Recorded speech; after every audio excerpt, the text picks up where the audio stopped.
I am officially losing my mind. I'm having a little bit of a crisis moment. Yesterday, I decided I was going to dig deep into the Harry Potter YouTube rabbit hole. Why not? Because I love Harry Potter. Who doesn't love Harry Potter? And it reawoke an anger inside of me that has to do with the upcoming HBO remake of the series.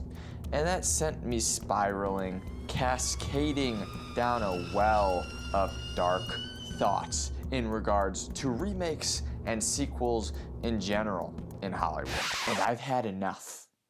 Let's indulge.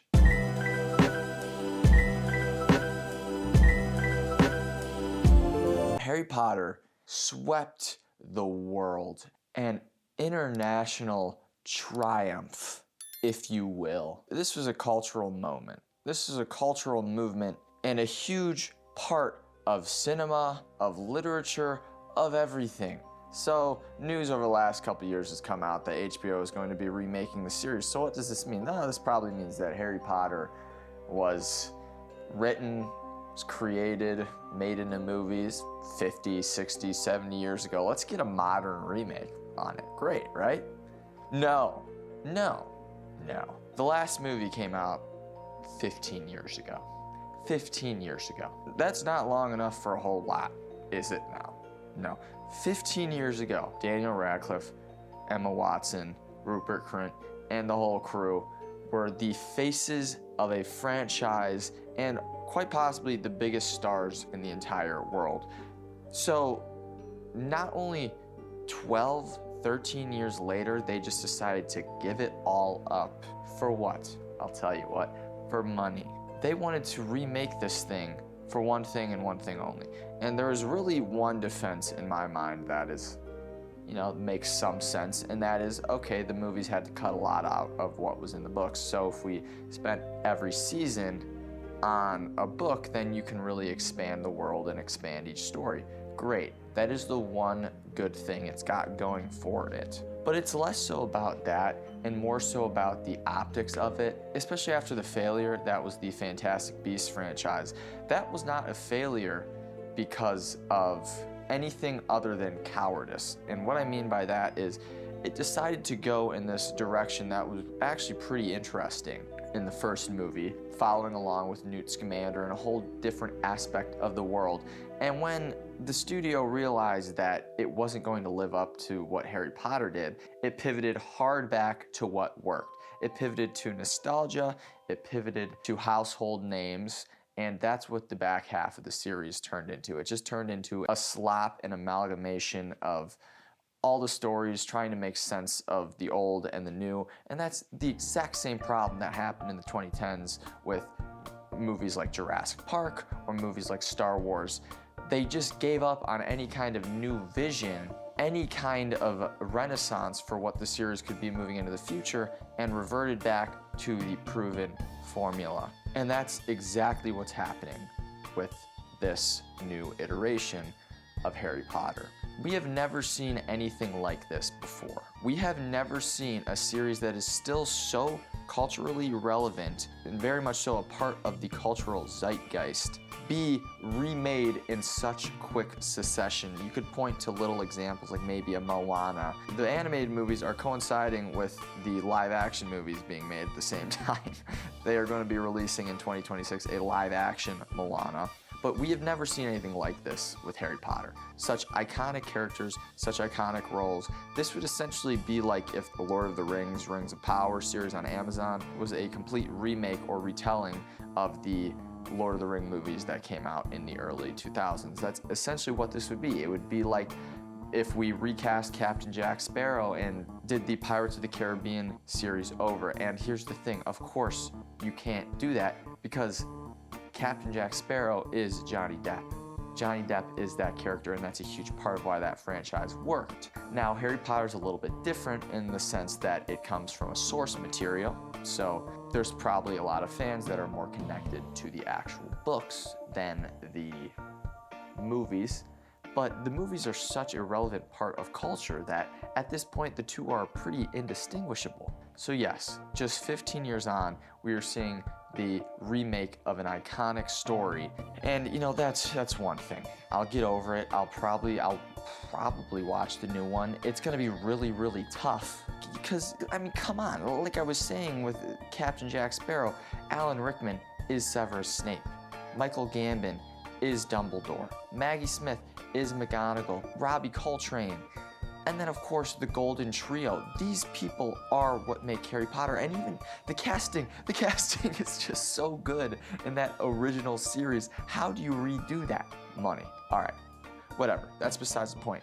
2026 is going to be no different than previous years in regards to this whole remakes and sequel issue. Let's just take a quick look at the 2026 box office predictions. We got Dune Part 3, Supergirl, Devil Wears Prada 2. Then we got The Odyssey. Great, Christopher Nolan, always stepping up.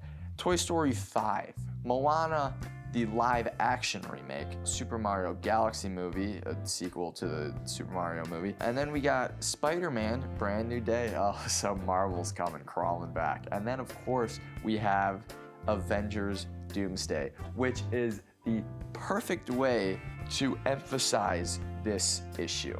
And I didn't bring it up earlier because I knew I was going to be bringing it up now. The Avengers and Marvel universe is the perfect poster child for this issue in general. The issue I was talking about with the concept of what it would be like to remake the concept of the Jurassic Park movies in the 2010s, or the Star Wars movies, or now Harry Potter.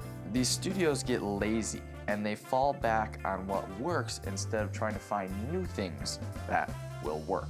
The Infinity Gauntlet storyline was lightning in a bottle. And everyone knows you can't capture lightning in a bottle twice. Back then, Marvel and this whole Marvel sector of Disney was so new, and they were in some ways stumbling and bumbling their way through this. Without realizing it, they established every character early on. Iron Man, 3 movies. Captain America, 3 movies.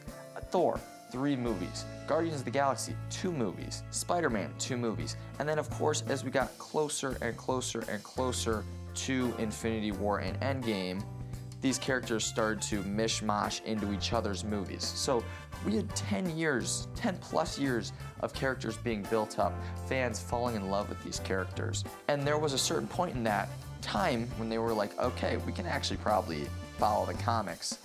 And that's what they did.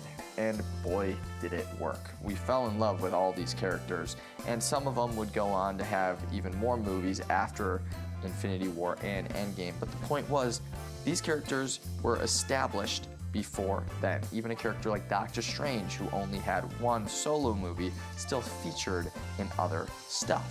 So now we look at Marvel post Infinity War Endgame. In the last 5-6 years, they have just mumbled and bumbled their way through even more so. They thought they were just going to be able to rest on their laurels and throw these shitty movies out and hope that people would fall in love with these characters. But they didn't give us enough time to fall in love with these characters. And after only 3 or 4 years, they basically gave up and just pivoted back to exactly what Jurassic Park did, to exactly what Star Wars did. They pivoted back to all the old characters.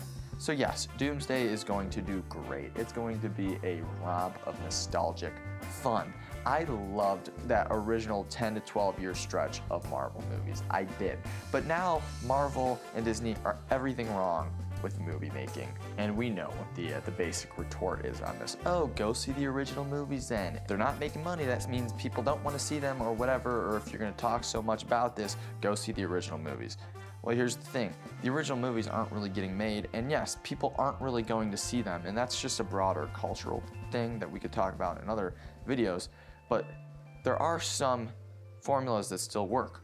People love to go see horror movies or loves to remake the franchises that work, but the horror genre also never fails to bring us many new classics as the years go by. The thing about a genre like horror is it can be made for a very low amount of money. It's a very accessible genre, so maybe that's why a little bit more risk lives in horror, because you can make a really, really great or iconic horror movie for $1 million, for $2 million, for $3 million, for even less than all of that. And I think Hollywood needs to start taking this strategy that horror has cultivated and move it towards other genres, shift the lanes a little bit. Of course, keep doing the thing with horror, family dramas, slice of life dramas, relationship dramas. People love to see this stuff.